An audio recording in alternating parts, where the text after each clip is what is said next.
талоши нови президенти амрико Камала Харрис барои ишғоли баландтарин мақом дар Иёлоти Муттаҳида боис ба ҳамлаҳои марбут ба ҷинс ва нажоди ӯ шуданд. ҳатто либоспӯшӣ ва хандаҳои хосси ӯро ба масхара мекашанд, ки ба қавли коршиносон намунаи ошкорои занситезӣ мебошад. Харрис кӯшиш дорад ин анъанаро, ки беш аз як аср аз замони аввалин номзадӣ як зани амрикоӣ ба мақоми президентӣ идома дорад, аз байн барад.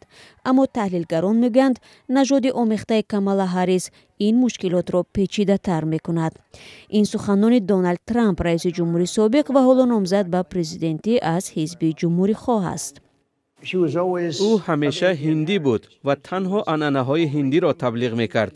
ман намедонистам, ки вай сиёҳ буд, то он даме, ки чанд сол пеш сиёҳ шуд ва ҳоло ӯ мехоҳад, ки сиёҳ номида шавад. ман намедонам, ки вай ҳиндуст ё сиёҳ. баъзе аз ҷомеашиносон инро занситезӣ меноманд. ин навъи ситезаҷӯӣ омезиши даҳшатноки ҷинсгароӣ ва нажодпарастиест, ки махсусан зидди занони сиёҳпӯст равона шудааст.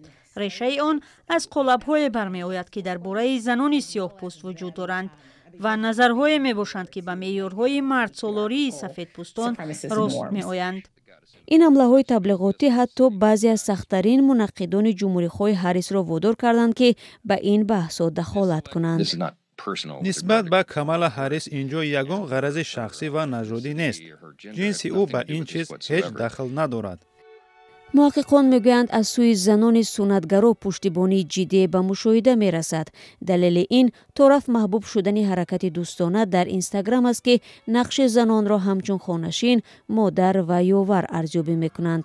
бо вуҷуди ин баъзе аз занони райдиҳанда ин ҳамлаҳои ҷинсиро хандаовар мехонанд. ин ҷинсгароӣ аст. ин одамон чунин мешуморанд, ки ҳама чиз танҳо барои мардон аст. вақте Клинтон мехост номзадиашро пешбарӣ кунад, онҳо гуфтанд, ки ин зан аст. агар бемории занонаи ӯ шурӯъ шавад, чӣ мешавад?